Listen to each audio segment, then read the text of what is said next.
I'm really fascinated by light, these electrical vibrations that travel into our eyes and enable us to see. And one of the wow moments for me in science was where I was at high school, and our teacher, he got his laser pointer out and he shone his laser pointer at the wall. And we all expected there to be one dot on the wall from the laser pointer, but he was shining it through a grid of lines that were so close together that you couldn't see them, but they were there. And instead of one dot on the wall, we ended up with 7 dots right the way across the classroom wall. It's like, wow, how did that happen? That's amazing. That's not what I expected. And so I became really fascinated by light, and I really wanted to make sense of that pattern of dots. And so I left school, I continued learning more and more about light. I studied it, I did learn to make sense of the pattern of dots. I could understand what was going on, how you can control light in different ways.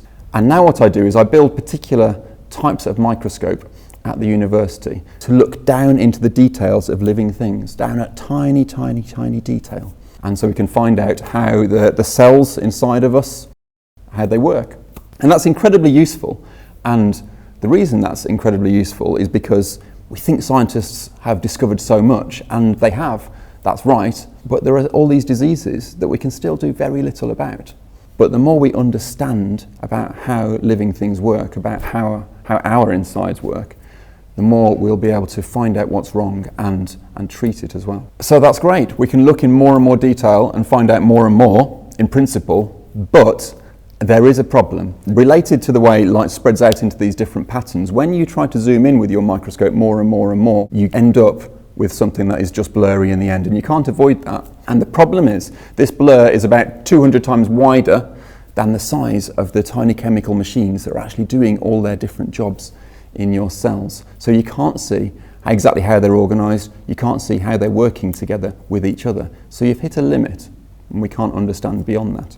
Some good news is, a while ago someone realised that you could get around this limit. They realised that actually you can make a few of these tiny chemical machines light up, just a few at a time, and then instead of having one big blurred blob with all of them confused together, you have them separated like this. They all have their own little blurred circle instead of the whole mess together, and you can find the location of the centre of that circle very, very, very precisely. It'll give you much more information in the end. So if you just light them up a few at a time, like this, you can end up with the information over the whole cell at a much higher level of detail. But that was about 20 years ago now that they realised that you could do this, and it hasn't made that much difference in how we can understand what's going on. We don't understand that many more mechanisms of how living things work. We don't understand that much more about diseases. We haven't discovered new treatments because of this. And why is that?